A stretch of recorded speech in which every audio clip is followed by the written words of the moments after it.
LIK love insurance company. ಒಂದು ಕ್ಷಣ ಯೋಚನೆ ಮಾಡಿ, ನಿಮ್ಮ ಪ್ರೀತಿಗೆ ಒಂದು ಇನ್ಶೂರೆನ್ಸ್ ಇದ್ದರೆ ಹೇಗಿರುತ್ತೆ? ನಾವು ಬ್ರೇಕಪ್ ಮಾಡಿದ್ರೆ ನಮಗೆ ಪೆನಾಲ್ಟಿ, ಎದುರಿನವರು ಬ್ರೇಕಪ್ ಮಾಡಿದ್ರೆ ನಮಗೆ ಹಣ ಸಿಗುತ್ತೆ. ಇಂಥ ಒಂದು ಕಾನ್ಸೆಪ್ಟ್ ನಿಜವಾಗ್ಬಿಟ್ರೆ, ಪ್ರೀತಿ ಅನ್ನೋದನ್ನ ನಾವು ಹೇಗೆ ನೋಡ್ತೀವಿ ಅನ್ನೋದ್ರಲ್ಲೇ ದೊಡ್ಡ ಬದಲಾವಣೆ ಬರಬಹುದು, ಅಲ್ವಾ? ಈ ಐಡಿಯಾನೇ ಇಟ್ಟುಕೊಂಡು ಬಂದಿರೋ ಸಿನಿಮಾ ಇದು. ಎಲ್ಲರಿಗೂ ನಮಸ್ಕಾರ. ಇಂದು ನಾವು ಮಾತನಾಡೋದು LIK love insurance company cinema review ಬಗ್ಗೆ. ಸಿನಿಮಾ ನಮ್ಮನ್ನ ತೆಗೆದುಕೊಂಡು ಹೋಗೋದು ಫ್ಯೂಚರ್ಗೆ, ಅಂದ್ರೆ ಸುಮಾರು 2040ರ ಕಾಲಕ್ಕೆ. ಇಲ್ಲಿ ಟೆಕ್ನಾಲಜಿ ತುಂಬಾ ಮುಂದುವರಿದಿದ್ದು, ಮಾನವರ ಜೀವನಶೈಲಿಯನ್ನೇ ಬದಲಾಯಿಸಿದೆ.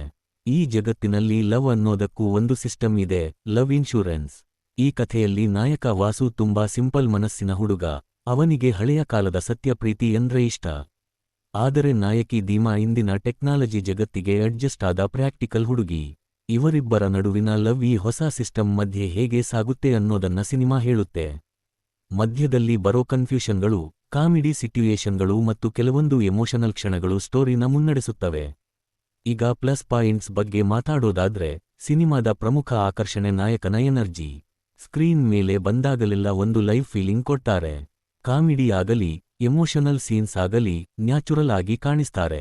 ಇದರಿಂದ ಯೂತ್ ಆಡಿಯನ್ಸ್ಗೆ ಸುಲಭವಾಗಿ ಕನೆಕ್ಟ್ ಆಗೋ ಚಾನ್ಸ್ ಇದೆ. ಇನ್ನೊಂದು ದೊಡ್ಡ ಪ್ಲಸ್ ಅಂದ್ರೆ ಕೆಲವು ಸಪೋರ್ಟಿಂಗ್ ಕ್ಯಾರೆಕ್ಟರ್ಸ್, ವಿಶೇಷವಾಗಿ ಸ್ಕ್ರೀನ್ ಮೇಲೆ ಬಂದಾಗ ಸೀನ್ಗೆ ಇನ್ನೊಂದು ಲೆವೆಲ್ ಎನರ್ಜಿ ತರುತ್ತಾರೆ. ಕೆಲವೊಮ್ಮೆ ಅವರ ಪ್ರೆಸೆನ್ಸ್ನಿಂದಲೇ ಸೀನ್ಗಳು ಎಂಟರ್ಟೈನಿಂಗ್ ಆಗಿ ಕಾಣಿಸ್ತವೆ.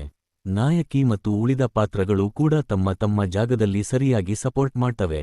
ಟೆಕ್ನಿಕಲ್ ಆಗಿ ನೋಡಿದ್ರೆ ಸಿನಿಮಾ ತುಂಬಾ ರಿಚ್ ಆಗಿ ಕಾಣಿಸ್ತದೆ. ಫ್ಯೂಚರ್ ವರ್ಲ್ಡ್ ಅನ್ನು ತೋರಿಸೋಕೆ ಸಾಕಷ್ಟು ಎಫರ್ಟ್ ಹಾಕಿರುವುದು ಕ್ಲಿಯರ್ ಆಗಿ ಗೊತ್ತಾಗುತ್ತೆ. ಸೆಟ್ಗಳು, ಲೈಟಿಂಗ್, ಕಲರ್ಸ್ ಎಲ್ಲವೂ ಮಿಶ್ರಣವಾಗಿ ಒಂದು ವಿಭಿನ್ನ ವಿಸ್ವಲ್ ಎಕ್ಸ್ಪೀರಿಯನ್ಸ್ ಕೊಟ್ಟವೆ. ಜೊತೆಗೆ ಬ್ಯಾಕ್ಗ್ರೌಂಡ್ ಮ್ಯೂಸಿಕ್ ಸೀನ್ಗಳ ಇಂಪ್ಯಾಕ್ಟ್ ಹೆಚ್ಚಿಸುವಲ್ಲಿ ಸಹಾಯ ಮಾಡುತ್ತೆ. ಕೆಲವು ಸಾಂಗ್ಸ್ ಕೇಳೋಕೆ ಚೆನ್ನಾಗಿದ್ದರೂ ಇನ್ನೂ ಮೆಮೊರೇಬಲ್ ಆಗಿರಬಹುದಿತ್ತು ಅನ್ನೋ ಫೀಲಿಂಗ್ ಬರುತ್ತೆ. ಈಗ ನೆಗೆಟಿವ್ಸ್ ಕಡೆ ಬರೋದಾದ್ರೆ, ಸಿನಿಮಾದ ಸ್ಕ್ರೀನ್ಪ್ಲೇ ಕೆಲವು ಕಡೆ ಸ್ಲೋ ಆಗಿ ಅನ್ನಿಸ್ತದೆ. ವಿಶೇಷವಾಗಿ ಸೆಕೆಂಡ್ ಹಾಫ್ನಲ್ಲಿ ಸ್ಟೋರಿ ಸ್ವಲ್ಪ ಲಾಂಗ್ ಆಗಿ ಎಳೆಯೋ ಫೀಲಿಂಗ್ ಬರುತ್ತೆ. ಎಡಿಟಿಂಗ್ ಇನ್ನೂ ಕ್ರಿಸ್ಪ್ ಆಗಿದ್ದರೆ ಒಟ್ಟಾರೆ ಅನುಭವ ಇನ್ನೂ ಚೆನ್ನಾಗಿರುತ್ತಿತ್ತು. ಇನ್ನೊಂದು ವಿಷಯ, ಲಾಜಿಕ್. ಫ್ಯೂಚರ್ ಬೇಸ್ ಆಗಿದ್ದರಿಂದ ಕೆಲವೊಂದು ವಿಷಯಗಳನ್ನು ಅಕ್ಸೆಪ್ಟ್ ಮಾಡ್ಬೇಕು, ಆದರೂ ಕೆಲವು ಸನ್ನಿವೇಶಗಳು ನಂಬೋಕೆ ಕಷ್ಟ ಆಗುತ್ತವೆ. ಇದರಿಂದ ಕೆಲವೊಮ್ಮೆ ಕನೆಕ್ಷನ್ ಕಡಿಮೆಯಾಗುತ್ತೆ. ಇನ್ನೂ ಮುಖ್ಯವಾಗಿ, ಲವ್ ಸ್ಟೋರಿ ಡೆಪ್ತ್ ಸ್ವಲ್ಪ ಕಡಿಮೆ ಅನ್ನಿಸ್ತದೆ. ಪಾತ್ರಗಳ ನಡುವಿನ ಎಮೋಷನಲ್ ಬಾಂಡ್ ಇನ್ನೂ ಸ್ಟ್ರಾಂಗ್ ಆಗಿದ್ದರೆ ಪ್ರೇಕ್ಷಕರಿಗೆ ಹೆಚ್ಚು ಫೀಲ್ ಆಗುತ್ತಿತ್ತು. ಕಾಮಿಡಿ ಕೆಲವೆಡೆ ಚೆನ್ನಾಗಿ ವರ್ಕ್ ಆದ್ರೂ ಇನ್ನೂ ಕೆಲವು ಸೀನ್ಗಳು ನ್ಯಾಚುರಲ್ ಅನ್ನಿಸದೆ ಫೋರ್ಸ್ ಮಾಡಿದ ಹಾಗೆ ಕಾಣಿಸ್ತವೆ. ಒಟ್ಟಾರೆ ಹೇಳೋದಾದ್ರೆ, LIK ಲವ್ ಇನ್ಶೂರೆನ್ಸ್ ಕಂಪನಿ ಒಂದು ಹೊಸ ಐಡಿಯಾ ಇರುವ ಫ್ಯೂಚರಿಸ್ಟಿಕ್ ಎಂಟರ್ಟೈನರ್.